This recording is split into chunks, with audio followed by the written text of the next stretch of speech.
मन लगा के। गुरु जी आशीर्वाद दीजिए कि हमें यही स्थान मिले स्वामी के चरणों में। खुश रहिए, भगवान सुखी रखे।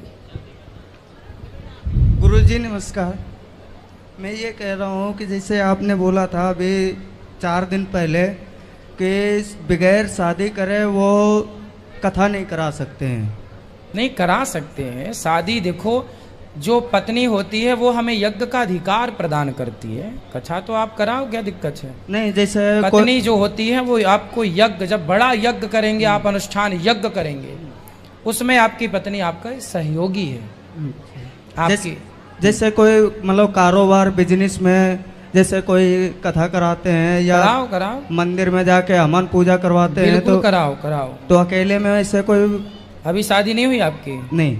हाँ, तो अब तक अभी ब्रह्मचारी के रूप में कराओ, विवाह हो जाएगा तो गृहस्थ के रूप में कराना। नहीं, तो मैं उस जगह पे गलती कर दिया था ये कि मैं लेबर का सप्लाई करता हूँ कंपनी में। तो क्या है कि उस जगह पे थोड़ा सा मैं झूठ बोल दिया था यज्ञ कराने के टाइम पे। कैसे? कि जो ब्राह्मण आए थे उनसे मैं ये बोल दिया था, उनने पूछा कि मेरे से शादी हो गया, तो मैं बोल दिया कि हाँ हो गया। तो काहे बोल दिए? क्योंकि कंपनी में मुझे सारे आदमी ये जानते हैं कि मैं शादीशुदा हूँ। अच्छा जी। तो आप ऐसा क्यों बोल रहे हो शादीशुदा हो? उससे क्या फायदा है आपका? उससे ये फायदा है कि मेरे कॉन्टेक्ट में ज़्यादा करके 60% लेडीज काम करती है। अच्छा। तो क्या है कि मुझे सभी से बातचीत करना पड़ता है, तो मैं जिनको बैचलर बताता हूँ तो मुझे शर्म आती है। तो शादीशुदा आदमी पे ना सब लोग विश्वास ज़्यादा करते हैं, बात सही है।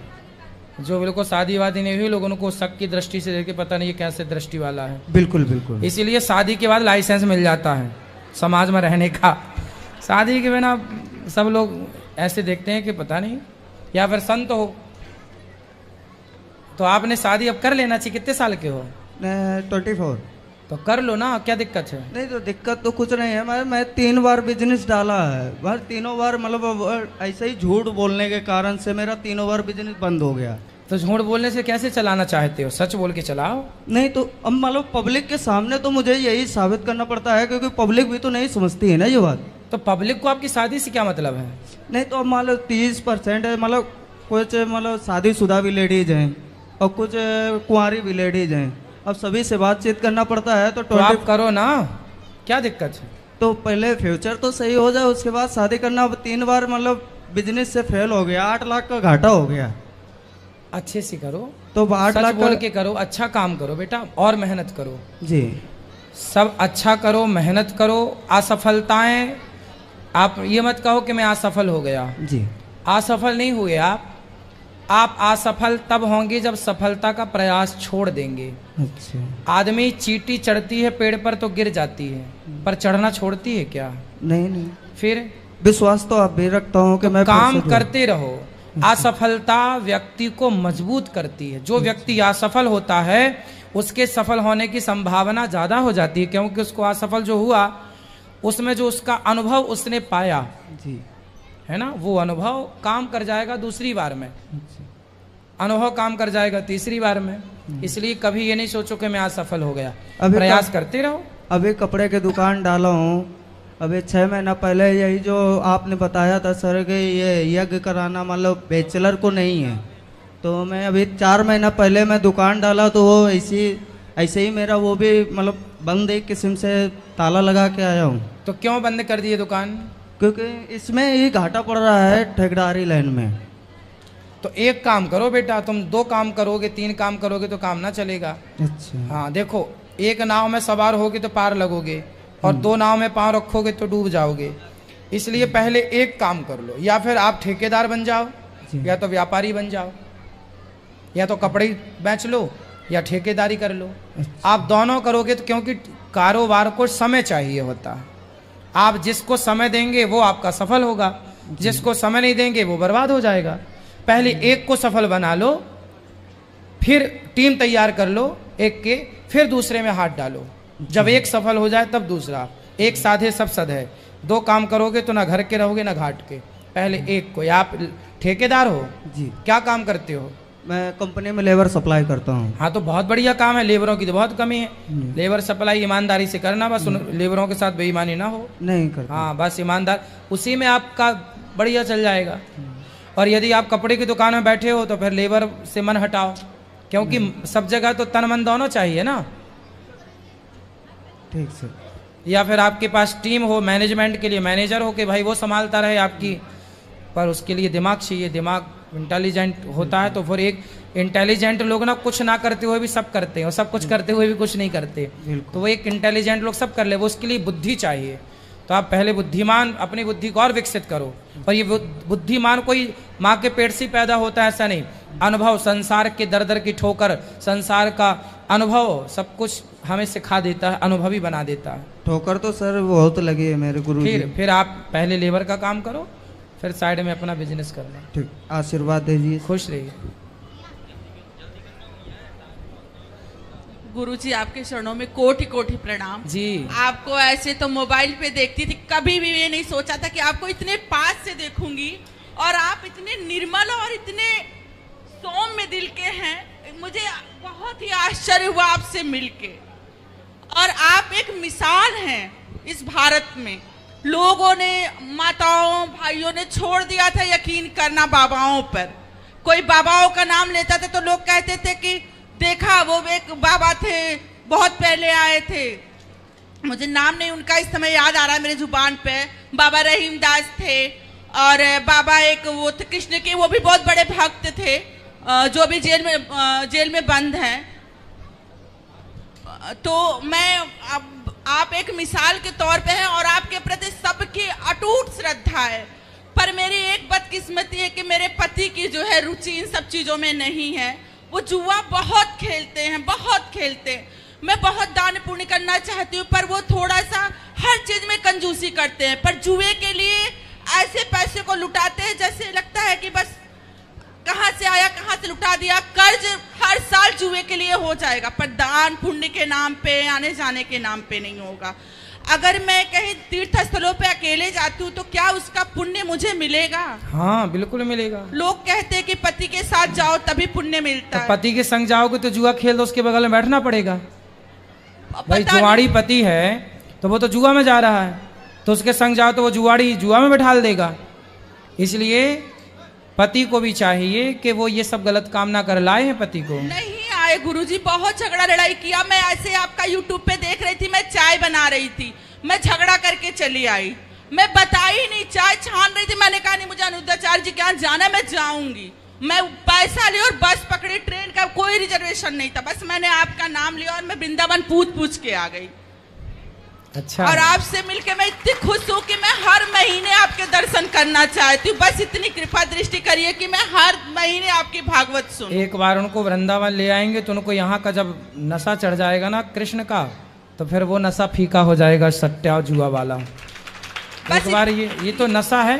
बस इतना आशीर्वाद दीजिए कि वो मेरे साथ यहाँ आए और मेरी जो जॉब छूटी है वो मेरी जॉब मुझे मिले। मैं अन्य क्षेत्र में, गौशाला में, हर जगह दान कर पाऊँ, मेरी जॉब मुझे मिल जाए। बिल्कुल मिलेगी। भगवान आपको सुखी रखें। राधे राधे गुरुजी, आपके चरणों में कोटि कोटि प्रणाम जी। गुरुजी, जैसे कि गुरु दीक्षा लिए हम लोग, लेकिन नॉनवेज वगैरह जो गुरुजी खाते हैं, भैया तो बैठो अभी बात करना। क्या अपने घर में वो लोग आते हैं तो हम उनको पानी दे सकते हैं कि नहीं? उनके घर में नॉनवेज जो लोग खाते हैं तो उनको नॉनवेज आप घर में बना के उनको देंगी? नहीं, मतलब अपने घर में खाते हैं, अपने घर में। जैसे मेरे घर में कोई आता है तो हम उनको पानी वानी दे सकते हैं कि नहीं? उनके घर में पी सकते हैं कि नहीं? वही उनको देखो, हमारे घर तो कोई भी आए हमें उसको पानी देना चाहिए, उसको भोजन भी देना चाहिए, पर हमें ऐसे लोगों के घर के पानी पीने से बचना चाहिए जिनके घर मांसाहार होता है। ऐसे लोगों के पानी पीने से बचना चाहिए, ऐसे लोगों के यहाँ कुछ खाने से कुछ पीने से, क्योंकि जैसा पियो पानी वैसी बोले वाणी। खान पान शुद्ध रखोगे तो बुद्धि भ्रष्ट नहीं होगी। आज लोगों की बुद्धि भ्रष्ट क्यों है? खान पान अच्छा नहीं, सबके कुछ भी खाते हैं। गली चलते, राह चलते, कोई नहाया ना नहाया। अब जो जितने लोग सड़क के किनारे बना रहे हैं, क्या वो नहा के बनाते हैं? शौच करने जाते हैं, पता नहीं हाथ भी धुलते होंगे कि नहीं। गुरुजी हम जैसे अब ऐसे लोगों की खाओगे तो बुद्धि का क्या दिवालिया नहीं हो जाएगा? गुरुजी हम लड्डू गोपाल लिए हैं जिससे, तो हमारा रूम भाड़े का है और खुद का रूम जैसे अभी भाड़े पे 2 दिन पहले दे के आए, तो हम अभिषेक मतलब कहाँ पे करा सकते हैं, अपने घर पे कि नहीं भाड़े वाले रूम पे? जहाँ आपका मन हो, भाड़े वाले में भी करा लो, घर में भी करा लो, जहाँ आप रह रहे हैं वही आपका घर है, बस ये मानो। अच्छा गुरुजी मेरे पति भी आए हैं। आपका मतलब भागवत हम 3 साल से सुन के मतलब इतना वो हो गया बदलाव। गुटखा पान इतना खाते थे गुरुजी, कितना मैं 12-15 साल से समझाती थी, छोड़े ही नहीं। लेकिन आपका भागवत सुने पता नहीं क्या हुआ कि छोड़ दिए। लेकिन अभी गुल गुरुजी बहुत करते हैं, मंजन 10 बार करते हैं कम से कम। क्या करते हैं? गुल मंजन नशा होता है गुरुजी। अच्छा, गुल, उससे गुल हो जाता है? गुरुजी मंजन होता है, जब इनको गुस्सा आएगा तो 8-10 बार उसी को करेंगे। अच्छा, मंजन में भी नशा होता है? हाँ गुरुजी, वो चक्कर आने लगता है। कौन सा मंजन नशा होता है? नस मंजन।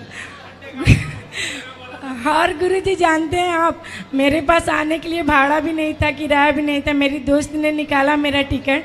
ये तो आते आते रास्ते से आधे ट्रेन से उतर के चले गए गुस्से में। हाँ। बोल रहे मैं नहीं जाऊंगा। क्यों? CST आए, उतर के चले गए, बोल रहे मैं नहीं जाऊंगा, मुझे नहीं जाना है। फिर कैसे कैसे आए, अभी तो इनका मन ही नहीं कर रहा है जाने बात का। कराओ, कहाँ? इधर ही है गुरुजी, बैठे ही हैं इधर। क्यों? यहाँ पे। गुल भैया उठाओ। इतना झगड़ा लड़ाई इनको। कौन सा मंजन करते हो? गुल गुरुजी, राधे राधे। गुल मंजन जी। तो उससे दिमाग गुल रहता है, बत्ती गुल जी नहीं है। बत्ती गुल नहीं करना है अपने को। बत्ती गुल हो जाएगी तो पूरा अंधकार हो जाएगा, जलाना है।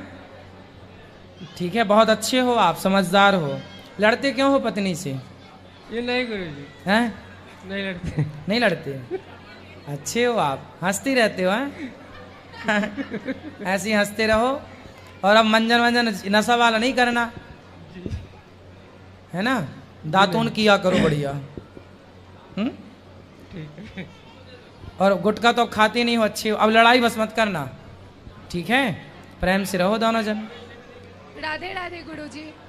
गुरुजी हमें पूछना है कि सनातन धर्म की 10 विशेषताएं बताएं। माइक पास में लो। अच्छा ले लेना। सनातन धर्म की 10 विशेषताएं बताएं, ताकि जो धर्म परिवर्तन लोग कर लेते हैं, सनातन धर्म को छोड़ के दूसरे धर्म में चले जाते हैं, उनको रोक सके। क्या बोलकर रोक सकते हैं? ऐसी कोई 10 विशेषता। सनातन धर्म की पहली विशेषता ये है कि हमारे धर्म में नारी को भी भगवान का दर्जा दिया गया है। दुर्गा, दुनिया में कहीं किसी के पास नारी को भगवान के समक्ष नहीं खड़ा किया गया। हमारे यहाँ नारी को सम्मान इतना है कि भगवान का दर्जा दिया गया। दूसरा, सनातन धर्म की विशेषता ये है कि हम अपनी माता को भगवान कहते, मातृदेवो भव, माता को भगवान का सम्मान देते हैं। हमारे यहाँ पितृदेवो भव, पिता को भगवान का दर्जा दिया गया। अतिथि देवो, हमारे द्वार पर कोई अतिथि आ जाए हम उसे भगवान का दर्जा देते हैं, उसकी सेवा करते हैं। आचार्य देवो भव, जो हमें ज्ञान देते हैं गुरुजन, हम उन्हें भगवान के तुल्य मानते हैं। हमारे धर्म में दया है। सब गिनते जाना कितनी बातें हो गई। दया है हमारे यहाँ। क्या है? दया। दुनिया में सब मार काट करते हैं, कोई बकरे को काट रहा, कोई गाय को काट रहा, कोई सुअर को काट रहा है। लेकिन हमारे यहाँ कोई केक काट रहा है, कोई सुअर काट रहा है, कोई बकरा काट रहा है। हमारे यहाँ लड्डू बांटकर, मिठाई बांटकर, दिया जलाकर उत्सव मनाए जाते हैं, ना कि किसी का खून बहाकर। सही बात। ये सनातन धर्म की विशेषता है। दया पूरी दुनिया में सनातनियों के पास है। सनातन ही कहता है कि विश्व का कल्याण हो। पूरी दुनिया विश्व का कल्याण नहीं, केवल अपना कल्याण चाहती है, पर हिंदू सनातनी पूरे विश्व का कल्याण चाहते, इसलिए जयकारा लगाते हैं, विश्व का कल्याण हो। एक हिंदू है जो कहता है कि अधर्म का नाश हो। हम व्यक्ति का नाश कभी नहीं करते, ना व्यक्ति का नाश चाहते हैं। व्यक्ति के अंदर की बुराई का नाश करते हैं और बुराई का नाश चाहते हैं। आप बुरे नहीं होते, आपके अंदर की बुराई बुरी होती है। हम व्यक्ति के दुश्मन नहीं है, हम व्यक्ति के भीतर की बुराई के दुश्मन है, इसलिए अधर्म का नाश हो कहा जाता है। हिंदू धर्म की विशेषता है कि हिंदू धर्म की एक बहुत अच्छी व्यवस्था है, ब्राह्मण क्षत्रिय वैश्य शूद्र की, जहाँ पर हम लोग अपने अपने कार्य में लगे रहें और एक दूसरे से भाईचारे के रूप में रहते हैं। हम हिंदू सनातन धर्म के लोग, हमारी बेटी का ब्याह होता है तो बेटी के ब्याह में ब्राह्मण की भी जरूरत पड़ती है, क्षत्रिय की जरूरत भी पड़ती है, वैश्य की जरूरत भी पड़ती है और शूद्र की जरूरत ही पड़ती है। जितने सारे काम है शूद्र भाइयों के द्वारा संपन्न, बिना उनके विवाह संपन्न नहीं होता। आप पूरा विधि विधान विधिवत जब देखेंगे तो एक काम, अब देखो विवाह में जब विवाह होता है तो मंत्र कौन पढ़ता है? ब्राह्मण। लेकिन दुल्हा के पास कटार होती है, वो छत्री का प्रतीक है कि नहीं? हाँ। हर दुल्हा के पास क्या होती है? कटार। कहीं तलवार लेके चलने की, वो छत्री का ब्राह्मण का भी ब्याह है तो छत्री तलवार लेके चल, वो ब्राह्मण छत्री का प्रतीक है, छत्रित्व को वो दर्शा रही है तलवार, है ना। वैश्य, वैश्य कहाँ काम आता है विवाह में? अरे वैश्य के घर से ही, व्यापारी के घर से खाद्य राशन कहाँ से लाते हो? शादी ब्याह में, है ना, जरूरत पड़ती है उसकी। और हमारे यहाँ पाँव में माहौर लगाने वाला, घर में छोटे छोटे जो काम होते सब करने वाले शूद्र भाई, मतलब हमारी इतनी अच्छी व्यवस्था है कि एक बेटी का ब्याह हो तो हम चारों भाई इकट्ठे हो जाते हैं एक जगह, ब्राह्मण क्षत्रिय वैश्य शूद्र, हम संगठित रहते हैं। लेकिन कुछ लोगों ने जातिवाद का जहर घोल के हम लोगों को आपस में लड़ा दिया, ये बाद का विषय हो गया। तो सनातन धर्म संगठन का प्रतीक है। सनातन में जितना संगठन था उतना कहीं नहीं था, लेकिन बिखर गए लोगों ने, जयचंद जैसे लोगों ने लड़ाया बाद में। तो हिंदू धर्म की विशेषता, इतनी विशेषताएं हैं कि हम हिंदू प्रकृति के पुजारी हैं। हम किसकी पूजा करते हैं? पीपल की, नीम की, जल की, नदियों की, मिट्टी की, पहाड़ों की, गिरिराज जी की पूजा। हम प्रकृति के पुजारी हैं। दुनिया माने, दुनिया आज जाने की प्रकृति की कितनी आवश्यकता। गर्मी पड़ी, लोगों ने कहा पेड़ लगाओ। भाई तुम पेड़ आज लगाने का कह रहे हो, हमारे ऋषि मुनियों ने अनादिकाल से पेड़ की पूजा करने का क्या उद्देश्य है? कि हम वृक्षों का आदर करें, सम्मान करें, है ना। तुलसी से लेकर बट तक का हम पूजा करते हैं। ये हिंदू धर्म की विशेषता है। हिंदू धर्म की विशेषता और है, हिंदू धर्म की विशेषता है कि हिंदू ही एक पूरी दुनिया में कैसा है जो पूरी दुनिया को ज्ञान दे करके उसका मार्गदर्शन करता है। इसलिए भारत को विश्व गुरु कहा जाता है, क्योंकि सारी दुनिया का नेतृत्व करने की क्षमता कहीं रही तो भारत की रही। भारत ने दुनिया को शून्य दिया, भारत ने दुनिया को दशमलव दिया। हम सनातनियों ने, आर्यभट्ट कौन थे? सनातनी थे। आर्यभट्ट सनातनी थे जिन्होंने शून्य दे करके दुनिया को 10 के पहाड़ा पढ़ाया। तो ये दुनिया सनातन इतना है, सूर्य से लेकर चांद तक, पृथ्वी से लेकर आकाश तक, ऊपर से लेकर नीचे तक। हमारे यहाँ एक सागर का नाम है हिंद महासागर, हिंदुओं के नाम से हिंद। विंध्य, हिमाचल, यमुना, गंगा, उच्छल जलधि तरंग। गुरुजी मैं पूछना चाहती हूँ कि अपने सामने जो धर्म परिवर्तन लोग कर देते हैं ये बहुत गलत है। सामने से देखना भी गलत है, करना भी गलत है, तो उसको कैसे रोकें? उन लोगों को कैसे समझाएं कि ये गलत है? बहुत लोग क्रिश्चियन में चले जाते हैं, बहुत लोग कहीं चले जाते हैं, ये बहुत गलत है। उनको ये पूछो कि आपको सनातन धर्म में दिक्कत क्या है, क्या समस्या, फिर वो बताएंगे कि हमें ये समस्या आ रही है। वो लोग बोलते हैं बहुत अंधविश्वास है। क्या अंधविश्वास है? बोले पीपल की पूजा करना अंधविश्वास है? बोले अपने माँ को भगवान कहना, माँ की सेवा करना, मातृदेव हो, ये अंधविश्वास है?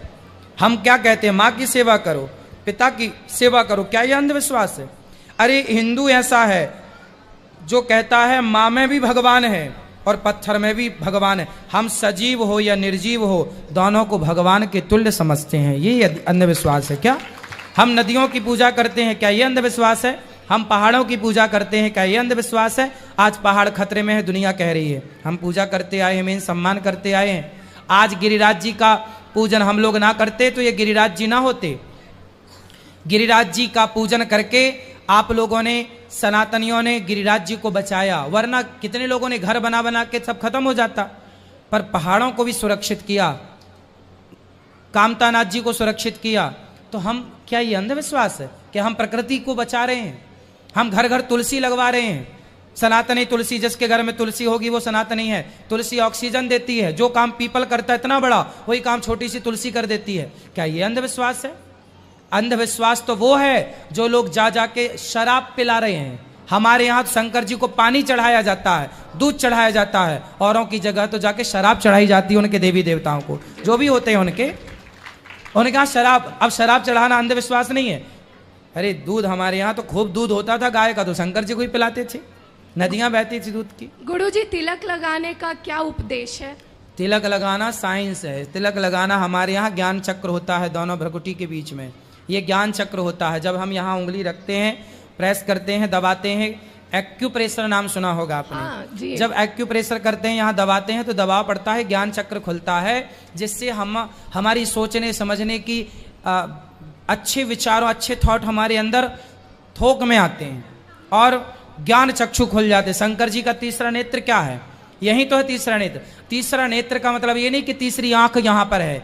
ज्ञान का चक्षु मतलब आप सबसे ज्यादा समझते हैं, आप सबसे ज्यादा सोचते हैं, आप सबसे ज्यादा अच्छे डिसीजन लेते हैं। आइंस्टीन क्या है? सबसे अच्छे निर्णय लेने वाला व्यक्ति, सबसे अच्छा काम करने वाला व्यक्ति। अब देखो, वैज्ञानिक तो बहुत हुए, पर डॉक्टर APJ अब्दुल कलाम के जैसा कौन है? तो उनका तीसरा आंख खुली, ये कहेंगे ना, ज्ञान चक्षु खुला उनका। जो भी अच्छा काम किया, आर्यभट्ट कौन थे? गणितज्ञ तो आज भी बहुत सारे हैं, पर आर्यभट्ट जैसा गणितज्ञ कौन होगा जो आज तक के लिए सिद्धांत दे के चले गए? तो उनका तीसरी आंख खुली थी। तीसरा आंख मतलब ज्ञान चक्षु। तो जो विशेष हो समाज में, जो विशेष हो, जैसे वर्तमान में कह सकते हैं कि मोदी जी हैं, विशेष कार्य कर रहे हैं, ज्ञान चक्षु खुला हुआ, उनका तीसरी आंख खुली हुई है।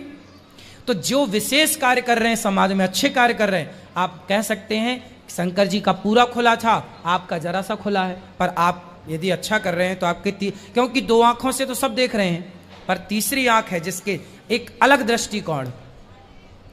भाई जो सब सोच रहे हैं वो ही आप सोच रहे हैं तो क्या आश्चर्य है? जो सब कर रहे हैं वो ही आप कर रहे हैं तो क्या? जो आप सबसे हट के कर जाएं, सबसे बढ़िया। अब जैसे ज्ञान चक्षु देखिए, सुंदर पिचई है, उसने मोबाइल पे कैसा एप्लीकेशन दे दिया जिसको आप मैप कहते हैं। आज फलाने को घर में आपको जाना हो, मोबाइल पर डाल दीजिए हम इसके घर जाना है, तुरंत लोकेशन दे देगा, आप उसी रास्ते बिना पूछे चले जाइए। आज के 20 साल 100 साल पहले सबको भाई फलाने के घर जाना कहाँ है, भाई फलानी गली कहाँ है, भाई फलाना गांव कहाँ है, भाई फलाना शहर का। आजकल कोई नहीं पूछता, गूगल पर डाला। अब गूगल पे इतना बड़ा काम करने वाला सुंदर पिचई है, तो उसका तीसरा आंख नहीं खोला क्या? यही तो तीसरा ज्ञान चक्षु है। तो जब आप यहाँ तिलक लगाते हैं, तो तिलक लगाने वाले जो साधु संत होते हैं वो सामान्य लोगों से ज़्यादा ज्ञान रखते हैं। तिलक लगाने से यहाँ का ज्ञान चक्षु खुलता है और आप बुद्धिमान होते हैं, सबसे अलग करते हैं। गुरुजी एक और सवाल है, अपने धर्म को ऊपर रखना है या बेरोजगारी को? बेरोजगारी तो भाई अकर्मण्यता है, कोई बेरोजगारी नहीं है देश में, ये मूर्खता है। अब दिन भर 2020 देखते हैं, 5 घंटा क्रिकेट, और बाद में हम बड़े बेरोजगार। अरे नालायको, 5 घंटे तुमने क्रिकेट देखा, उसमें कुछ काम करते तो तुम्हारा यश खूब होता, पैसा खूब होते। अब कुछ करोगे धरोगे नहीं, खटिया तोड़ोगे और कहोगे कि जी हम बेरोजगार हैं। काहे के बेरोजगार हो? आज इतना काम है कि करने वालों की कमी नहीं। आप लेबर ढूंढने जाओ, लेबर नहीं मिल रही है। आप इंजीनियर ढूंढने जाओ, इंजीनियर नहीं मिल रहे हैं। आप डॉक्टर ढूंढने जाओ, डॉक्टर नहीं मिल रहे हैं। हर जगह हर फील्ड में अच्छे लोगों की कमी है। आप अच्छे बनो, अब कचरा बनोगे तो कौन पूछेगा? आप अपने काम में परफेक्ट बनो। अच्छे लोग तब भी कीमती थे, आज भी कीमती हैं। जो नालायक हैं उन्हें रोना है तो रोते, तब भी रो रहे थे, आज भी रो रहे हैं। काम करने वाले आज भी हमें चाहिए। हमें अब ये बिल्डिंग बन रही है, हमें चाहिए कि भाई POP करने वाला मिल जाए, हमें चाहिए कि यहाँ प्लम्बिंग करने वाला प्लम्बर मिल जाए। मिल ही नहीं रहे हैं लोग, काम डिले हो रहा है, रुका पड़ा है, काम ही नहीं हो रहा है। लेकिन करने वाले नहीं, करने वाले होते तो काम कब का हो जाता।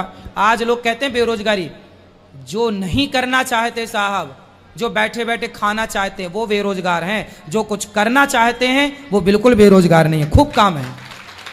लेकिन गुरुजी अगर ये बेरोजगारी को हिंदू लोग ऊपर नहीं रखते तो आज यूपी में, अयोध्या में बीजेपी नहीं हारता। इतना 500 वर्षों का वो काम पूरा किया लेकिन फिर भी हार गया। इसका क्या कारण हो सकता है? इसका कारण ये है कि हम हिंदू संगठित नहीं हैं। हम संगठित होते, अब राम मंदिर बनाने वाले हार गए और राम भक्तों पर गोली चलाने वाले जीत गए। यही बात है। अब ये संगठन जब देश गुलाम क्यों हुआ? ये कोई आज की बात मत करो बेटा, आज के 700 साल पहले की बात कर लो तो भी भारत की स्थिति नहीं सुधरेगी। पहले भी मुगल आए तो हम एक राजा दूसरे राजा से लड़ गया। अंग्रेज आए, अंग्रेजों ने एक राजा को दूसरे, अंग्रेजों ने नारा दिया था फूट डालो शासन करो। ये तो खंजर घोंपने ये वाली हिंदू लोग काम समझते है। नहीं है कि हमें आपस में संगठित रहना चाहिए। जो सनातन को लेके चल रहे हैं उस सनातनी का कभी साथ मत छोड़ देना, वरना बहुत बड़ी क्षति होगी समाज की। एक लास्ट प्रश्न है गुरुजी, अपने माइंड को पॉजिटिविटी कैसे रखें? मतलब बहुत निगेटिविटी माइंड में भर जाता है, नकारात्मक ऊर्जा ज़्यादा रहता है पॉजिटिव माइंड में। एक गिलास में गंदा पानी भरा है, हाँ, बताओ उस गंदे पानी को साफ पानी में कैसे बदलें? आप बताओ, गंदे पानी को साफ पानी में कैसे तब्दील करें? पता नहीं गुरुजी। गंदा पानी भरा है एक बाल्टी में या एक गिलास में, आप उसमें साफ पानी डालते रहिए। क्या करते रहिए? केवल साफ पानी डालते रहिए, डालते रहिए, डालते रहिए, डालते रहिए। आप देखेंगे कि वो गंदा पानी अपने आप हट जाएगा और गिलास साफ पानी से भर जाएगी। जब अंदर नेगेटिव ज्यादा हो, नेगेटिविटी ज्यादा हो, तो पॉजिटिविटी से अपने आप कितना भर लो कि नेगेटिविटी अपने आप बह जाए, समाप्त हो जाए। पॉजिटिविटी की ज्यादा जरूरत है। धन्यवाद गुरुजी। राधे। ठीक है बेटा, आज मैया। महाराज जी, हाँ मैया। मैं निवाई से आई हूँ। कहाँ से? निवाई से। निवाई कहाँ है? राजस्थान। ठीक है, बोलो मेरी माँ। बहुत आपके दर्शन की इच्छा हो रही थी, आपके चरणों में प्रणाम। बहुत दिनों से इच्छा हो रही थी, आज आपके दर्शन की अभिलाषा पूरी हुई। हो गई? बोलो बोलो मैया। आप ऐसा आशीर्वाद दो कि हमें यहीं बस जाए आके आपका आश्रय